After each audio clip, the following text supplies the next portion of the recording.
సనాతన ధర్మంలో హిందూ మతానికి ప్రత్యేకమైన స్థానం ఉంది. ఈ హిందూ మతంలో ప్రజలు అనేక రూపాల్లో దేవుళ్లను ఆరాధిస్తూ ఉంటారు. పురాతన కాలం నుంచి దేవుళ్ళు ఎంతమంది అనే ప్రశ్న వస్తే ముక్కోటి దేవతలు అంటారు. అయితే ఈ ముక్కోటి దేవతల్లో మోస్ట్ పవర్ఫుల్ దేవుళ్ళు ఎవరు? వీరి ప్రత్యేకతలు ఏంటి? వీరిని అత్యంత శక్తివంతమైన దేవుళ్ళుగా ఎందుకు కొలుస్తారు అన్న వివరాలను ఈ వీడియోలో తెలుసుకుందాం. ముందు అసలు హిందూ మతం అంటే ఏంటో తెలుసుకుందాం. హిందూ ధర్మం భారతదేశంలో పుట్టిన ఒక ఆధ్యాత్మిక సాంప్రదాయం. హిందూ మతం 5000 సంవత్సరాల కాలం నాటి అతి పురాతనమైన మతం. దీనినే సనాతన ధర్మం అని కూడా అంటారు. హిందూ అనే పదాన్ని పార్సీలు మొదట వాడేవారు. హిందూ అనే పదానికి పార్సీ భాషలో సింధు అని అర్థం. సింధు నది ఒడ్డున నివసించే వారిని అలా పిలిచేవారు. కానీ ఇప్పుడు వేదాలు, వాటికి సంబంధించిన మతాలను ఆచరించే వారిని హిందువు అని పిలుస్తున్నారు. హిందూ మతం దాని మూలాలు వేద కాలంలోని నాగరికతకు సంబంధించినవి. ప్రపంచంలోనే అన్నింటికన్నా ప్రాచీనమైనవి. వివిధ రకాల భిన్న విశ్వాసాల కలయిక అయిన ఈ హిందూ మతాన్ని ఎవరు కనుగొన్నారు అన్న ఆధారాలు లేవు. సుమారు 1 బిలియన్ హిందూ ప్రజల్లో 905 మిలియన్లు భారతదేశం, నేపాల్లోనే నివసిస్తున్నారు. ఇంకా హిందువులు ప్రధానంగా ఉన్న దేశాల్లో Bangladesh, Sri Lanka, Malaysia, Indonesia, Singapore, Mauritius, Fiji, Suriname, Guyana, Trinidad, Tobago, America, Russia మరియు చైనా ముఖ్యమైనవి.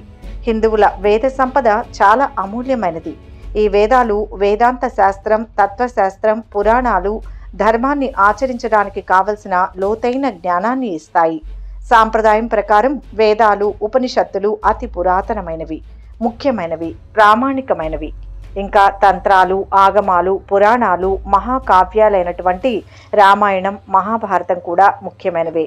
కొన్నిసార్లు భగవద్గీత అన్ని వేదాల సారాంశంగా భావించబడుతోంది. హిందూ మతాన్ని, అందులోని నమ్మకాలను మౌలికంగా ప్రభావితం చేసి కొత్త పరిణామాలకు దారితీసిన 3 ముఖ్యాంశాలు ఉన్నాయి. అవి ఉపనిషత్తులు, జైన మతం, బౌద్ధ మతం. వీటిలో మోక్షం లేదా నిర్వాణం పొందడం గురించి చెప్పబడింది. గౌతమ బుద్ధుడు మరింత ముందుకు వెళ్లి ఆత్మ లేదా భగవంతుడు అన్న నమ్మకాలను ప్రశ్నించాడు. మౌర్యుల కాలంలో బౌద్ధం దేశమంతటా ఉండేది. తరువాత వివిధ వేదాంత దర్శనాలు అనేక విధాల సిద్ధాంతాలను ప్రతిపాదించాయి. క్రమంగా హిందూ మతం క్రీస్తు పూర్వం 400 నుంచి క్రీస్తు శకం 1000 కాలంలో బలపడింది. వీటి ప్రకారం సృష్టికి మూలం బ్రహ్మ, విష్ణు, మహేశ్వరులుగా చెబుతారు. హిందూ మతంలో ఒకే దేవుడు లేదా చాలా మంది దేవుళ్ళు అన్న నమ్మకాలు కలగలిపి ఉంటాయి. హిందూ మతంలో ముక్కోటి దేవతలు ఉన్నారని పురాణాలు చెబుతున్నాయి. ఈరోజు మనం అసలు చాలా శక్తివంతమైన దేవుళ్ళుగా ఎవరిని అంటారు, ఎందుకు అంటారు అన్న విషయాలను చూద్దాం. శివుడు. దేవుళ్ళు ఎంతమంది ఉన్నా పరమేశ్వరుడు ఒక్కడే. ఆయనే సృష్టి అంతటికీ మూలాధారం అంటారు. అంతేకాదు త్రిలోకాలకు అధిపతి. ఆది దేవుడిగా పిలిచే శివుణ్ణి ఈ విశ్వంలో ఏ శక్తి కూడా ఎదిరించలేదు. శివ పురాణం ప్రకారం భగవంతుడైన శివుణ్ణి స్వయంభూ అంటారు. అంటే దాని అర్థం శివుడి యొక్క జన్మ స్వయంగా జరిగింది. అంటే శివుడికి తల్లి, తండ్రి లేరు. అందుకే శివుడు పంచభూతాలను శాసించగలడని హిందూ పురాణాలు చెబుతున్నాయి. దీనివల్ల శివుడికి మృత్యువు అనే భయం కూడా లేదు. శివునికి అసలు చావనేదే లేదు. శివ అంటే శూన్యం అని అర్థం. ఇప్పటి ఆధునిక విజ్ఞాన శాస్త్రం కూడా అన్నీ శూన్యం నుంచే వచ్చి శూన్యంలోనే కలిసిపోతాయని నిరూపిస్తుంది. ఈ సృష్టికి మూలం, ఈ విశ్వ మౌలిక లక్షణం కూడా శూన్యమే. ఈ నక్షత్ర మండలాలు కేవలం చల్లిన నీటి తుంపరలలా దానిలోని చిన్న భాగమే. మిగతాదంతా విశాలమైన శూన్యమే. దీనినే శివ అంటారు. అంటే అదే గర్భం, ప్రతిదీ దీని నుంచే పుడుతుంది, తిరిగి దానిలోనే కలిసిపోతుంది. అన్నీ శివుడి నుంచే వచ్చి తిరిగి శివుడిలోనే కలిసిపోతాయి. అందుకే శివుడు చాలా శక్తివంతమైన దేవుడిగా చెప్తారు. పరమేశ్వరుడు ఎక్కువగా లింగ రూపంలో కనపడతాడు. శివుడు 3వ కన్ను కనుక తెరిస్తే సృష్టి అంతమవుతుంది. అంతటి శక్తి కలిగిన పరమశివుణ్ణి నేరుగా మనం దర్శించుకోకూడదట. అందుకనే ఆలయం ఎదురుగా ఉండే నంది కొమ్ముల మధ్య నుంచి మనం శివుణ్ణి చూస్తే అంతా మంచే జరుగుతుందని పురాణాలు చెబుతున్నాయి. శివయ్యను పవిత్రమైన మనస్సుతో పూజిస్తే తమ కోరికలన్నీ తీరుతాయని చాలామంది భక్తులు నమ్ముతారు. విష్ణుమూర్తి.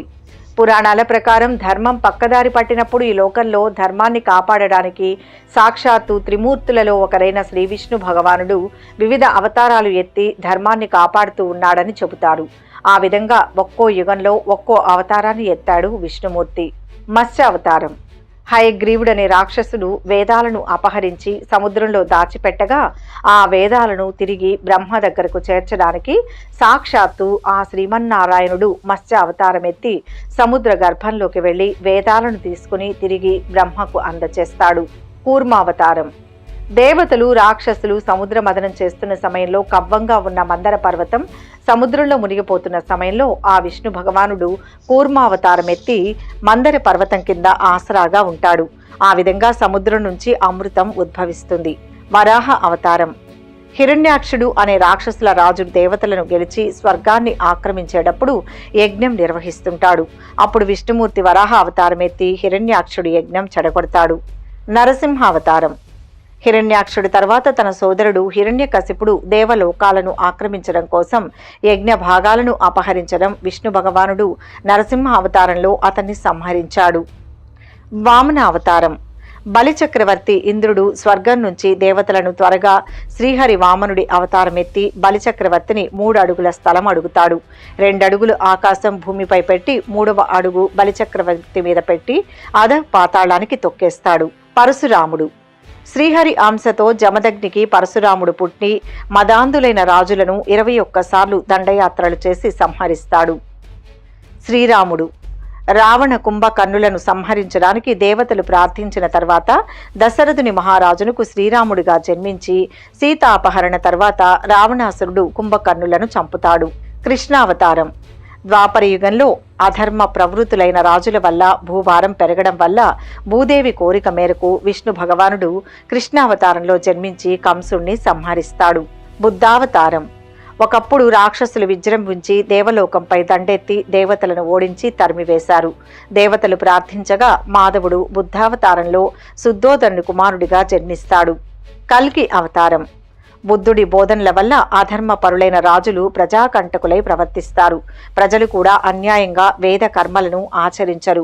అప్పుడు కలియుగంలో విష్ణు యసుడనుడికి శ్రీహరి కల్కి రూపంతో జన్మించాడు. ధర్మాన్ని తిరిగి ప్రతిష్ఠించాడు. ఇన్ని అవతారాల్లో విష్ణుమూర్తి అవతరించి ధర్మాన్ని రక్షిస్తున్నారు కాబట్టి ఆయనను శక్తివంతమైన దేవునిగా భావిస్తారు. బ్రహ్మ. ఈ విశ్వానికి సృష్టికర్త అనగానే మనకు వెంటనే గుర్తుకు వచ్చేది బ్రహ్మదేవుడు.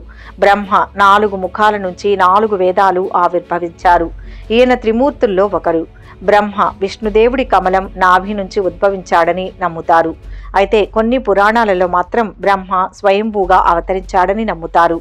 మన తలరాతలు రాసేది బ్రహ్మదేవుడే. 432 కోట్ల సంవత్సరాల పాటు సృష్టిని బ్రహ్మ కొనసాగించాడు. ఈ కాలాన్ని కల్పం అంటారు.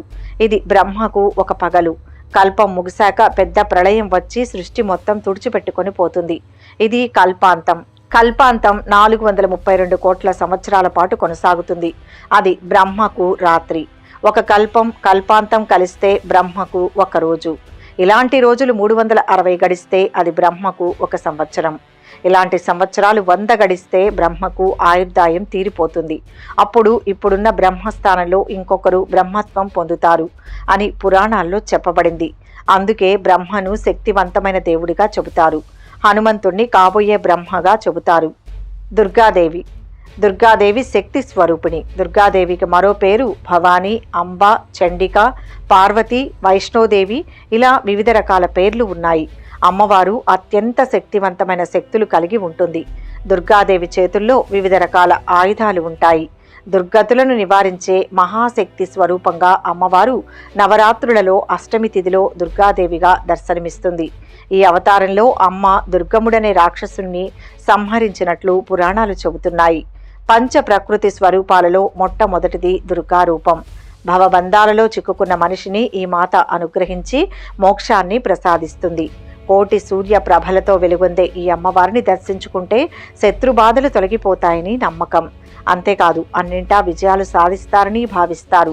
సకల దోషాలు ఈ అమ్మవారిని పూజించడం వల్ల తొలగిపోతాయని హిందూ మతం మొత్తం నమ్ముతుంది. అమ్మ కోపం కూడా అంతే కీడును చేస్తుందని గట్టిగా నమ్ముతారు. హనుమంతుడు. పవనపుత్రుడు హనుమంతుడు పరమశివుని అవతారమని మనందరికీ తెలుసు. ఆయన శ్రీరామునికి పెద్ద భక్తుడు. హనుమంతుడు సీతారాముల దాసునిగా, రామ భక్తునిగా, విజయ ప్రదాతగా, రక్షకునిగా హిందూ మతంలో అత్యంత భక్తి శ్రద్ధలతో కొలిచే దేవుడు. ఆంజనేయుడు, హనుమాన్, భజరంగ బలి, మారుతి, అంజనీ సుతుడు వంటి ఎన్నో పేర్లతో హనుమంతుణ్ణి ఆరాధిస్తారు. దేశ విదేశాల్లో హనుమంతుని గుడి లేదా విగ్రహం లేని ఊరు ఉండవు. హిందూ మతంలో హనుమంతునికి ఎంతో ప్రాముఖ్యత ఉంది. ఆనాడు హనుమంతుడు లేకుంటే రాముడు రావణుణ్ణి జయించడం చాలా కష్టమయ్యేది. హిందువులు ఎలా ఉండాలో, ధర్మాన్ని ఎలా రక్షించాలని హిందూ ధర్మానికి ప్రతీక హనుమంతుడు. పురాణాల ప్రకారం బ్రహ్మదేవుడి రాజ్యంలో ఉండే అందమైన అప్సర అంజన తాను ఎవరిని ప్రేమిస్తే ఆ క్షణంలో కోతి రూపాన్ని పొందుతుందని ఒక మునిచే శపించబడింది. బ్రహ్మ ఆమెకు సాయపడాలని భావించి ఆమెను భూమిపైకి పంపించాడు. అక్కడ అంజన వానర రాజైన కేసరిని కలిసి పెళ్లాడింది. ఆమె పరమశివుని భక్తురాలు, పైగా తీవ్ర తపస్సు కూడా చేసింది. ఫలితంగా శివుడు ఆమెకు కొడుకుగా జన్మించడమే కాకుండా ఆమెను శాప విముక్తురాల్ని కూడా చేశాడు. ఇంకొక కథ కూడా కొన్ని పురాణాల్లో ఉంది. శివుడి సూచన మేరకు దశరథ మహారాజు తన సభలో యజ్ఞం నిర్వహిస్తున్నప్పుడు ఒక ముని పాయసం ఉన్న గిన్నెతో అక్కడికి వచ్చాడు.